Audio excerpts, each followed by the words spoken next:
Hello दोस्तों आज हम बात करने वाले हैं क्लास 12th बायोलॉजी के 11 बहुत ही ज़्यादा मोस्ट इम्पॉर्टेंट प्रश्न उत्तर। दोस्तों जैसा कि आप सभी जानते हैं ना कि 27 फरवरी को बायोलॉजी का पेपर है। तो दोस्तों मैं इन 2 दिनों के अंदर आपकी जितने सभी इम्पॉर्टेंट क्वेश्चन हैं उन सभी की तैयारी करा दूंगा। ठीक है दोस्तों, तो आपसे रिक्वेस्ट है आप वीडियो में एंड तक बने रहिएगा दोस्तों। ठीक है दोस्तों, तो चलिए नो बकवास वीडियो को हम शुरू करते हैं। दोस्तों यहाँ पर हमारा फर्स्ट क्वेश्चन है, द्विव निषेचन पर संक्षिप्त टिप्पणी लिखिए।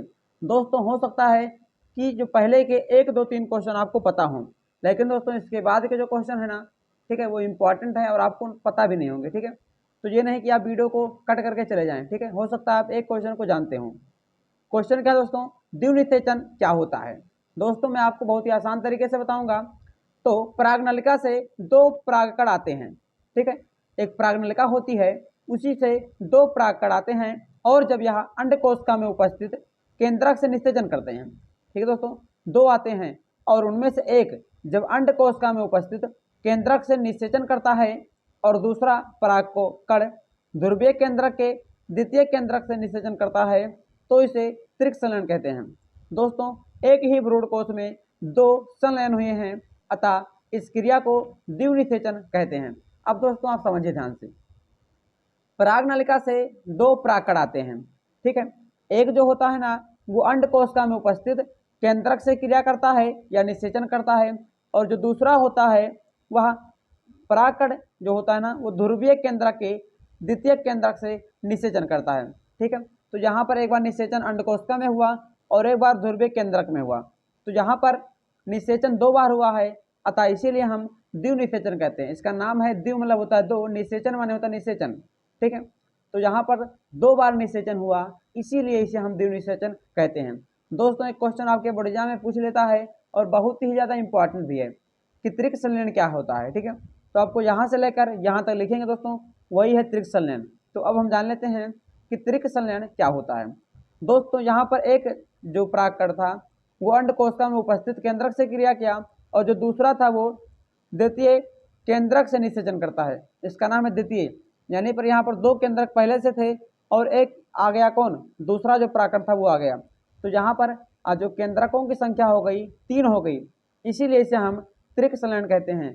त्रिक का मतलब होता है 3, संलयन यानी कि मिलना। यहाँ पर जब 3 मिल गए तो इसी को हम त्रिक संलयन कहते हैं।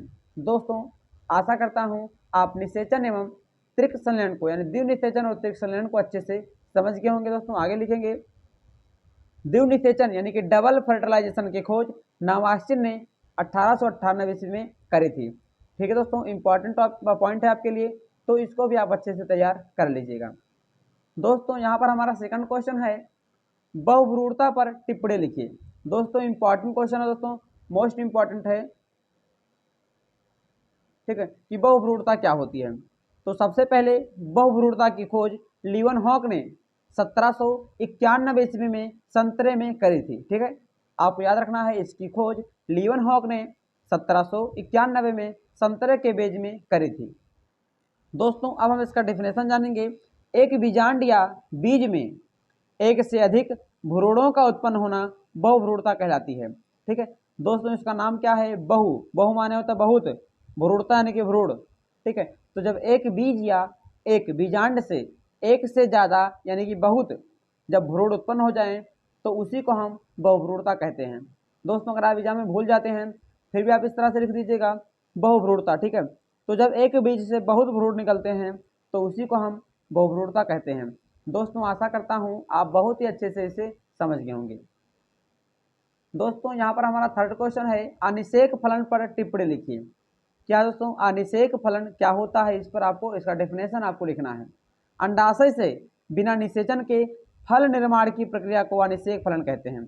क्या दोस्तों, अंडाशय से यानी जब, जैसा कि आप सभी जानते हैं ना कि जो फल होता है वो कहाँ से बनता है, अंडाशय से बनता है। लेकिन अंडाशय से बिना निषेचन के जब फल निर्माण हो जाता है तो उसी प्रक्रिया को हम अनिषेक फलन कहते हैं। यह फल बीज रहित होता है, यानी कि जितने सभी अनिषेक फलन द्वारा प्राप्त होते हैं, ठीक है ना, वो सभी क्या होते हैं, बीज रहित होते हैं, अर्थात कि उनमें बीज नहीं होता है।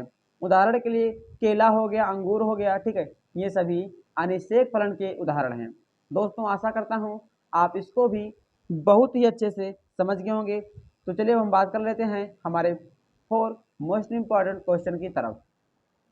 दोस्तों क्वेश्चन नंबर 4 है आपूर्ण प्रभाविता पर टिप्पणी लिखिए। ठीक है दोस्तों, तो सबसे पहले इसकी खोज कार्ल कारेंस ने करी थी। ठीक है, आपको याद रखना है आपूर्ण प्रभाविता की खोज कार्ल कारेंस ने करी थी।